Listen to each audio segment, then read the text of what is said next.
So we're constantly hearing about plastic, right? Especially in the ocean.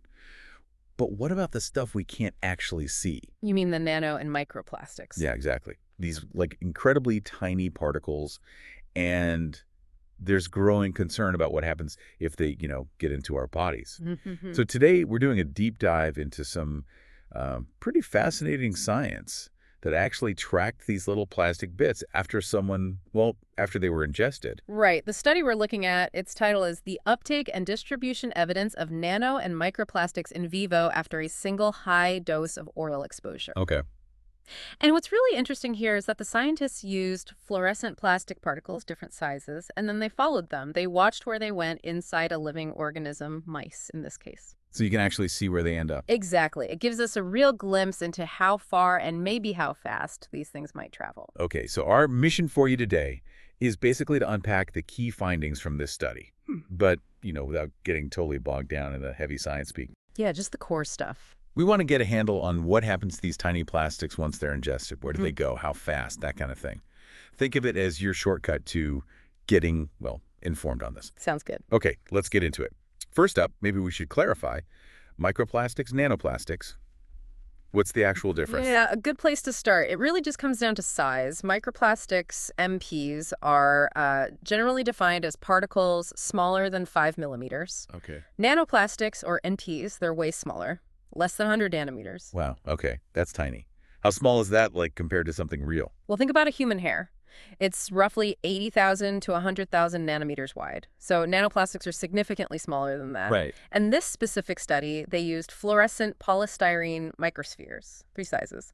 100 nanometers, the nanoparticles, and then 3 micrometers and 10 micrometers, which are the microplastics. So 3,000 and 10,000 nanometers for the microplastics then. Exactly. And they gave these to the mice orally. Polystyrene. Right. That rings a bell. Why that plastic specifically? Well, polystyrene is just really common. We see it, every day in packaging, styrofoam, disposable cups, containers, even some cosmetics use it. Ah, okay. So it's relevant to what we might actually encounter. Very relevant. And the study's introduction also touches on why this is a concern. It mentions potential issues like disrupting gut bacteria, maybe metabolic problems, oxidative stress in cells. Oxidative stress, like damage. Yeah, sort of cellular damage, and potential impacts on different body systems, too. Okay, got it. So the players, these tiny plastics, let's track their journey. What about those really small ones, the 100 nanometer nanoplastics? What did the researchers find happened after they were ingested?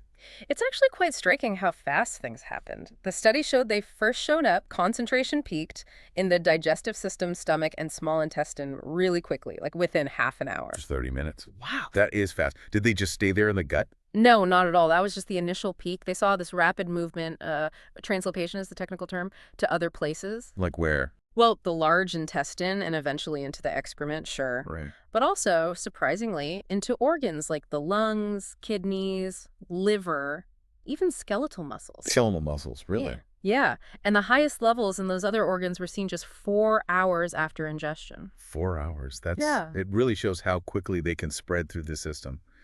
Must be through the blood, right? That's the most likely route, yeah, through blood circulation.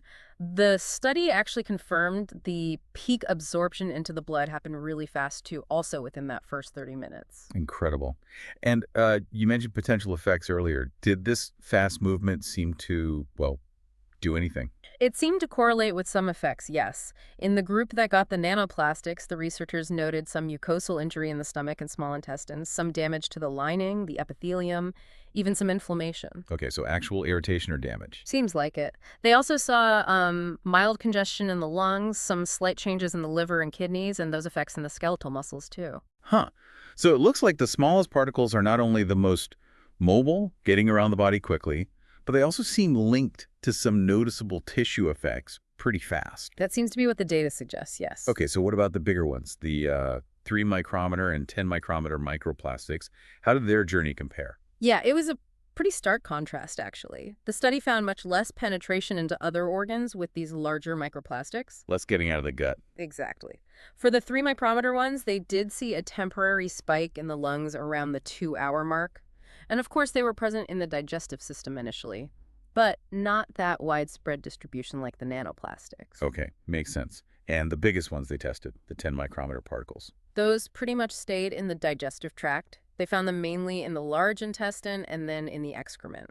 Their levels peaked a bit later, around 2 hours post-ingestion. Suggesting they were mostly just passing through. That's what it looks like, yes. Primarily being expelled.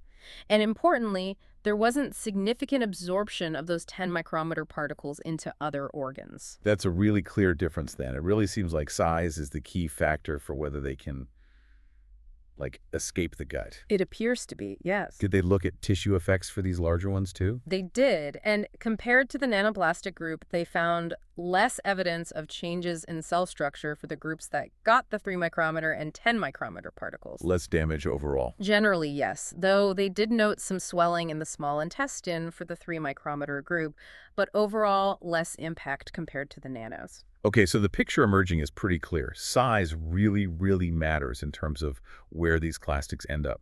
What are the main takeaways for us from this research? Well, the biggest one, as you said, is that nanoplastics seem able to spread rapidly throughout the body. They get into the bloodstream quickly and reach various organs, including skeletal muscle.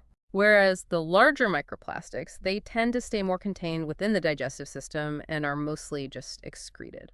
So that ability to cross biological barriers like the gut wall seems strongly tied to being really, really small. Precisely. Size is critical. And that finding about skeletal muscle, you said that was kind of new, a potential storage spot. Yeah, the study highlighted skeletal muscle as a potential site where these nanoplastics might accumulate. That's quite a novel finding from this particular research, suggesting maybe we need to look more closely at muscle tissue in the future. Interesting. And excretion, mostly through poop, basically. The study suggests that's the main route out, yes. Yeah. For both the nano and microplastics they tested, elimination was primarily via excrement. Okay. Now, this study gives us a really valuable snapshot, but it was done in mice with a single high dose. Yeah. The researchers themselves pointed out some limitations, right, when you think about humans. Absolutely. That's crucial context. This was one dose, and quite a high one, in mice. We definitely need more research to understand what happens with long-term, lower-level exposure, the kind that might be more relevant to our actual environment. Right, like what we might be exposed to day to day. Exactly. And also, they used spherical polystyrene particles. In the real world, plastics come in all shapes and sizes, including fibers, which are super common. Like for clothes. Yeah, textiles are a big source. And those different shapes, like fibers, might behave differently in the body compared to spheres. So more work needed there, too. Got it. So to kind of boil it down for you, the listener, the really crucial insight from this deep dive seems to be this stark difference based on size. Nanoplastics show this surprising ability to get around the whole body pretty quickly, while the larger microplastics mostly stayed put in the digestive system. It's a significant distinction. Which really leaves us with a provocative thought, doesn't it? Given how widespread these tiny, tiny particles are. I mean, they're potentially in our air, our water, our food. They're quite ubiquitous, yes. What are the longer-term implications of this kind of distribution, especially the nanoplastics getting into various organs? Yeah. What other questions does this raise for you about, well, this unseen world inside us, and maybe your own exposure? It certainly gives you something to think about, and it highlights why scientists are digging deeper into this field, trying to understand the full picture. There's still a lot to learn.